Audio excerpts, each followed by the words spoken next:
FAT 1급 2020년 제3차 41회 필기 기출문제 풀이 설명을 시작하겠습니다. 회계는 교육이 아니라 훈련입니다.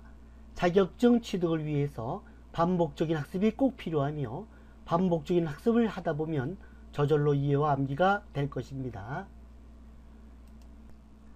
1번 다음 중 재무제표 표시에 대한 설명으로 옳지 않은 것, 틀린 거 물어봤습니다. 1번 재무제표는 계속기업을 전제로 작성하는 것이다. 맞습니다. 중요하지 않는 항목은 성격이나 기능이 유수한 항목과 통합해서 표시할 수가 있다. 맞습니다. 재무제표는 단기 재무제표와 전기 재무제표를 함께 표시해야 한다. 맞습니다. 단기의 재무제표 항목의 분류를 변경했더라도 전기 항목은 재분류하면 안 된다. 단기의 재무제표 항목의 분류를 변경을 했다면 비교 가능성을 제고하기 위하여 전기 항목도 재분류하여 표시해야 됩니다. 틀렸습니다. 답은 4번이 되겠습니다. 12번 다음의 결산정리 분계가 손익계산서에 미치는 영향에 대한 설명으로 옳은 것은 차변의 급여 50만원, 대변엔 미지급 급여 50만원, 차변엔 단기 매매증권 70만원, 대변엔 단기 매매증권 평가이익 70만원입니다. 급여는 판매비와 관리비입니다. 그리고 단기 매매증권 평가이익은 영업 외 수익입니다. 여기 보면 영업이익과 법인세 차감 전 순이익에 대해서 물어봤습니다. 영업이익은 매출 총이익 마이너스 판매비와 관리비입니다. 급여라는 판매비와 관리비가 발생을 하게 되면 영업이익은 50만원이 감소합니다. 답은 2번이 되겠습니다. 그리고 법인세 차감 전 순이익은 여기 수익이 70만원이고 비용이 50만원 해서 20만원만큼 증가합니다. 법인세 차감 전 순이익은 20만원 감소가 아니고 증가가 되겠습니다. 20만원 증가. 그래서 답은 2번이 되겠습니다. 3번 다음 자료를 토대로 상품의 매입 금액을 계산하면 얼마인가? 2020년 1월 2일 상품 구입을 위한 계약금 10만원 지급. 1월 5일 상품 매입 과정에서 운반비 5천원, 운반보험료 1,000원 지급. 1월 20일 상품 구입을 위한 잔금 100만원을 지급했다. 상품을 매입할 때는 매입 과정에서 발생되는 모든 비용은 취득원가에 포함을 시킵니다. 그래서 계약금, 운반비, 운반보험료 그리고 잔금 100만원 모두 더해서 매입 금액이 되겠습니다. 답은 4번이 되겠습니다. 선급금 10만원, 운반비 5천원, 운반보험료가 보험료 아닙니다. 매입 과정에서 발생된 보험료이기 때문에 취득원가에 포함시킵니다. 잔금 100만원이 되겠습니다. 4번 다음 자료를 토대로 2020년 유형자산 처분이익을 계산하면 얼마인가? 2019년 7월 1일 기계장치를 350만원에 취득하였다. 내용연수 5년, 정액법, 잔존가치는 50만원이고 월할 생각하라. 이 월할 생각하라 말은 뭐냐면 7월 1일날 취득했으니까 7월 1일부터 12월 31일, 12월 31일까지의 감가상각비만 계상하라. 즉 6개월치만 감가상각비를 계상하라. 이런 문제입니다. 2020년 1월 1일 기계장치를 330만원에 처분하였다. 자, 그럼 기계를 처분할 때 일단은 대변에는 기계 장치가 감소합니다. 기계 장치 취득 금액은 350만원입니다. 그리고 이 기계 장치에 딸려 있는 감가상각 누계액을 계산해야 됩니다. 정액법이니까 내용연수분의 취득원가 마이너스 잔존가치인데 내용연수는 5년이고 취득원가는 350만원이고 잔존가치는 50만원입니다. 그러면 1년에 60만원, 1년에 60만원의 감가상각비를 계산하는데 여기 7월 1일날 취득했기 때문에 6개월치만 합니다. 60만원 곱하기 12분의 6개월치. 그러면 감가상각 누계액은 30만원이 되는 겁니다. 차변에 감가상각 누계액 30만원. 그러면 장부가액은 350에서 30을 빼면 320만원이 장부가액입니다. 이것을 330에 처분했습니다. 현금 받았다면 현금 330만원. 10만원만큼 이익이 생겼습니다. 이것이 바로 유형자산 처분 이익이 되는 겁니다. 10만원. 답은 3번이 되겠습니다. 5번 다음 자료에서 비유동 부채의 합계액은 얼마인가? 사채 비유동 부채입니다. 퇴직급여 충당 부채 비유동 부채입니다. 외상 매입금 유동 부채입니다. 유동성 장기 부채 유동 부채입니다. 이 유동성 장기 부채는 장기 차입금 중에서 내년에 상환된 부채로서 비유동 부채가 아니고 유동 부채에 해당이 됩니다. 그래서 지금 문제는 사채와 퇴직급여 충당 부채만 비유동 부채에 해당됩니다. 답은 3번이 되겠습니다. 이런 문제에서 약간 헷갈릴 때는 실기 프로그램을 참조하면 되겠습니다. 계정 감호 및 조교 등록을 더블 클릭해서 여기 부채가 있습니다. 부채가 유동부채와 비유동부채가 있는데 유동부채 클릭해보면 여기 외상매입금 그리고 유동성 장기부채가 있습니다. 외상매입금 유동성 장기부채. 비유동부채에 사채가 있고 퇴직급여 충당부채가 있습니다. 6번 다음은 주식회사 한공의 상품 판매 관련 자료이다. 주식회사 한공의 5월 20일자 회계 처리로 옳은 것은 5월 20일에 주식회사 세무에 상품 300만원을 판매하고 상품 매출입니다. 5월 10일에 받은 계약금 30만원을 제외한 잔액을 5월 20일에 어음으로 수령하였다. 이런 경우는 대변엔 상품 매출 300만원이 되고 계약금 받은 것은 선수금입니다. 선수금. 여기 선수금이 들어간 게 2번 밖에 없죠. 선수금 30만원. 그리고 상품을 매출하고 받은 어음이기 때문에 받을 어음으로 처리를 하는 겁니다. 답은 2번입니다. 7번 다음은 주식회사 한공의 외상 매출금 및 대손 관련 자료이다. 2020년 말 결산 시 추가로 계상할 대손 충당금은 얼마인가? 추가 계상액을 물어봤습니다. 외상 매출금 기초잔액은 1억 원이고 대손 충당금 기초잔액은 100만원, 단기 외상 매출금 대손 발생액은 50만원, 100만원 중에서 50만원 대손이 발생했습니다. 그러면 잔액이 50만원 남아 있습니다. 대손 충당금 잔액은 50만원입니다. 외상 매출금 기말 잔액 7천만원, 결산 시 외상 매출금 잔액의 1%를 대손 충당금으로 설정한다.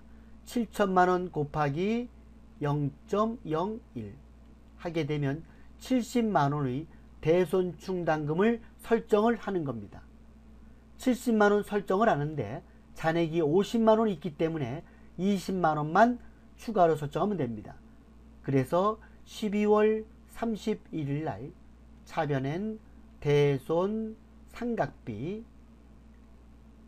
70만원에서 50만원을 뺀 20만원이 되고, 대변엔 대손 충당금 20만원이 되는 겁니다. 그래서 잔액 50만원과 여기 추가 설치에 20만원 더해서 70만원이 되는 겁니다. 그래서 재무상태표에 어떻게 표시되냐 하면 여기 외상 매출금 7천만원, 그리고 밑에 대손 충당금은 여기 70만원, 50만원 잔액과 추가 계상에 20만원 더해서 70만원이죠. 70만원 해서 6,930만원, 이렇게 재무상태표에 표시가 되는 겁니다. 지금 문제는 결산 시 추가로 계상할 대손 충당금이기 때문에 20만원이 정답이 되겠습니다. 답은 2번입니다. 8번 다음 중 자산의 회계 처리에 대하여 올바르게 말한 사람을 모두 고른 것은 김사원. 상품 구입을 위해 지출한 계약금은 선급금으로 기록합니다. 맞습니다. 박 부장. 유형자산인 기계장치를 처분하고 6개월 후에 받을 금액은 미수금으로 기록합니다. 맞습니다. 현 과장. 건물 구입을 위해 지출한 계약금은 건설 중인 자산으로 기록합니다. 틀렸습니다.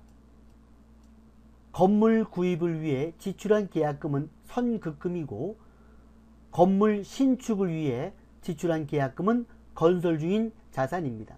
그래서 김사원과 박 부장이 올바르게 말한 것입니다.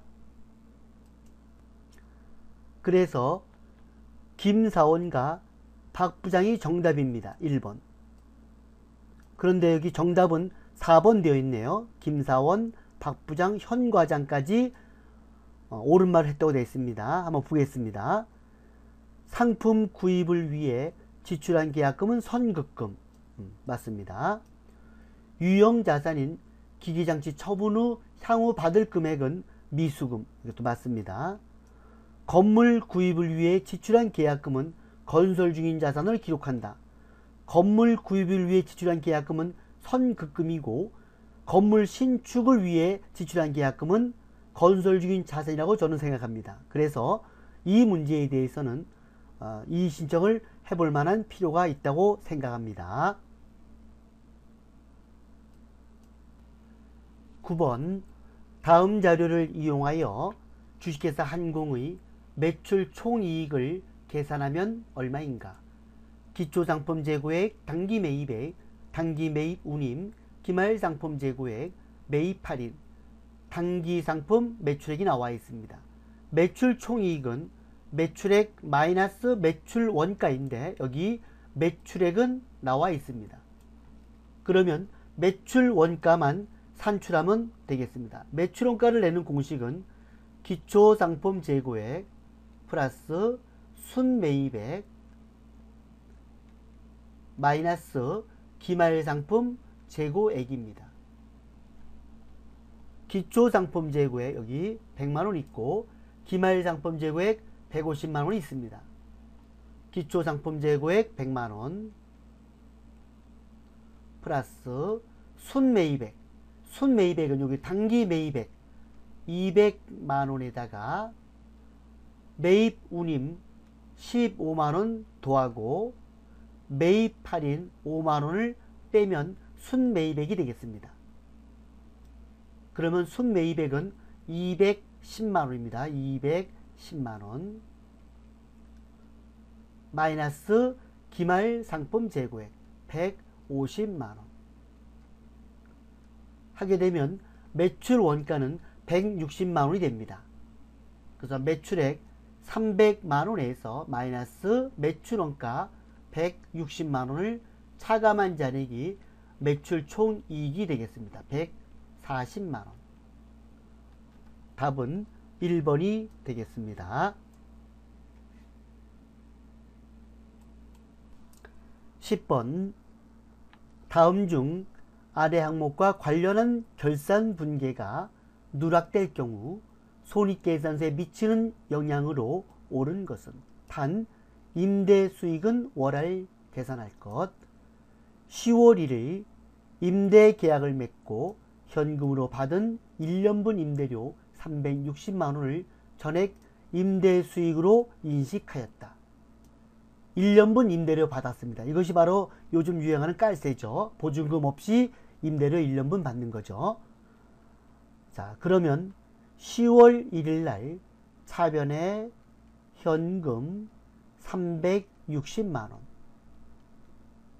그리고 임대료 받았죠.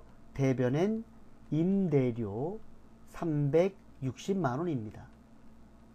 요 임대료는 10월 1일부터 내년도 9월 30일까지의 임대료입니다.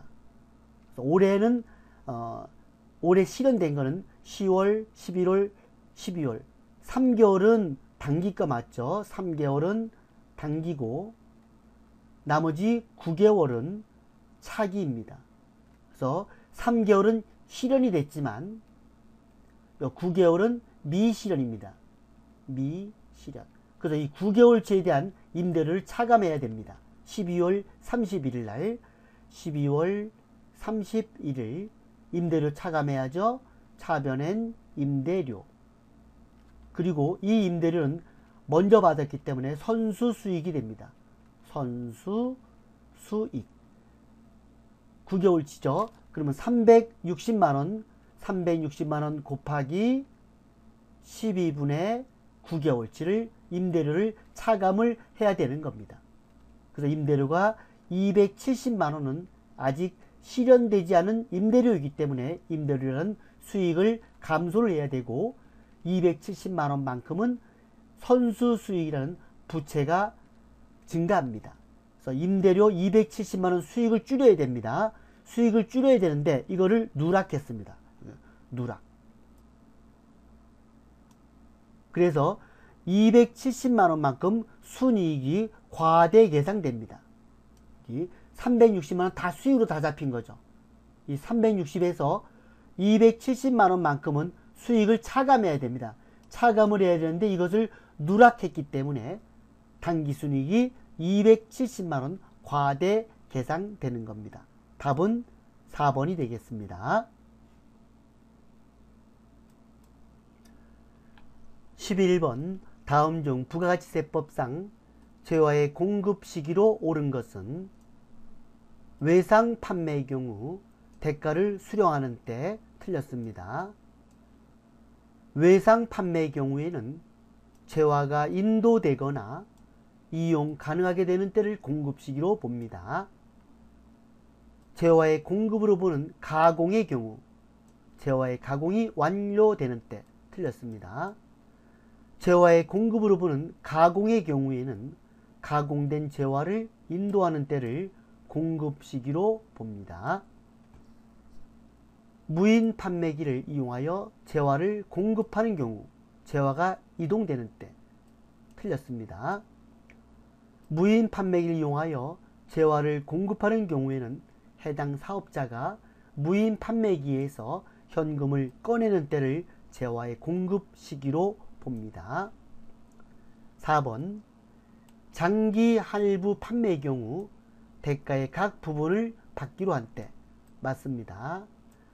단기 할부 판매의 경우는 재화를 인도하는 때 재화의 공급 시기로 보지만 장기 할부 판매의 경우는 재화를 인도할 때 재화의 공급 시기로 보는 것이 아니고 대가의 각 부분을 받기로 한 때 재화의 공급 시기로 보는 것입니다. 답은 4번이 되겠습니다. 12번 다음 중 부가가치세법상 사업자 등록에 대하여 바르게 설명하고 있는 사람은 면세 사업자도 부가가치세법에 의한 사업자 등록을 해야 한다. 틀렸습니다. 면세 사업자는 부가가치세법상 사업자가 아닙니다. 그래서 면세 사업자는 부가가치세법에 의한 사업자 등록이 아니고 소득세법 또는 법인세법에 의한 사업자 등록을 해야 됩니다. 명지는 틀렸습니다. 신규로 사업을 시작하는 경우 사업 개실 이전에는 사업자 등록을 신청할 수가 없다. 틀렸습니다. 신규로 사업을 시작하는 경우에는 사업 개실 이전에도 사업자 등록을 신청할 수가 있습니다. 사업장 관할이 아닌 다른 세무서장에게도 사업자 등록에 신청을 할 수 있다. 맞습니다. 맞습니다. 사업장 종업원 수가 변경되는 경우에는 사업자 등록을 정정해야 한다. 틀렸습니다. 그래서 여기 사업장 관할이 아닌 다른 세무서장에게도 사업자 등록이 신청을 할 수 있어. 이것이 정답이 되겠습니다. 그래서 정답은 하주 3번이 되겠습니다. 참고상 나와 있네요. 면세 사업자는 소득세법 또는 법인세법에 의한 사업자 등록을 하여야 한다. 신규로 사업을 시작하려는 자는 사업 개실 이전이라도 사업자 등록을 신청할 수가 있다. 사업장의 종업원 수가 변경되는 경우는 사업자 등록 정정 사유가 아니다. 13번 다음 중 부가가치세가 과세되는 거래가 아닌 것은 상품권의 판매, 저작권의 양도, 특허권에 대여, 전기의 공급. 이 상품권의 판매는 상품권은 유가증권으로서 부가가치세 과세 대상 재화의 범위에서 제외가 됩니다. 상품권을 판매할 때 이렇게 분개되죠. 차변에 현금, 그리고 대변엔 상품권 선수금. 판매가 된 게 아니죠. 그래서 상품권 선수금이라는 부채가 증가를 하는 겁니다. 그래서 이 상품권을 판매할 때는 부가가치세가 과세되지를 않습니다. 답은 1번입니다. 14번 다음의 자료를 토대로 2020년 제1기 확정신고 시 매출세액에서 공제받을 수 없는 매입세액을 계산하면 얼마인가? 단 세금 계산서는 적법하게 수취하였다. 공제받을 수 없는 매입세액, 즉 불공매입을 물어봤습니다. 불공매입, 사업용 원재료 매입, 이건 공제가 가능합니다. 대표이사 주택수리, 이거는 공제가 불가능합니다. 불공매입입니다. 공장 부지 조성을 위한 자본적 지출, 토지의 자본적 지출 관련 매입세액, 공제가 불가능합니다. 기계장치 구입, 공제가 가능합니다. 공제받을 수 없는 매입세액, 불공매입을 물어봤기 때문에 150만원과 500만원 도해서 650만원, 2번이 정답이 되겠습니다. 15번 다음 중 부가가치세법상 세금 계산서에 대한 설명으로 옳지 않은 것은 1. 작성 연월일은 필요적 기재사항이다. 맞습니다. 택시 운송 사업자는 세금 계산서 발급 의무가 면제된다. 맞습니다. 면세 사업자는 세금 계산서를 발급할 수가 없다. 맞습니다. 면세 사업자는 세금 계산서가 아니고 계산서를 발급을 합니다. 간이과세자는 공급받는 자가 발급을 요구하는 경우에는 세금 계산서를 발급할 수 있다. 틀렸습니다. 간이과세자는 여기 간이과세자가 재화 또는 용역을 공급하는 경우에는 그 공급을 받은 자에게 세금 계산서를 발급하는 대신에 영수증을 발급해야 된다고 되어 있습니다. 간이과세자, 면세사업자는 세금 계산서를 발급할 수가 없습니다. 답은 4번이 되겠습니다.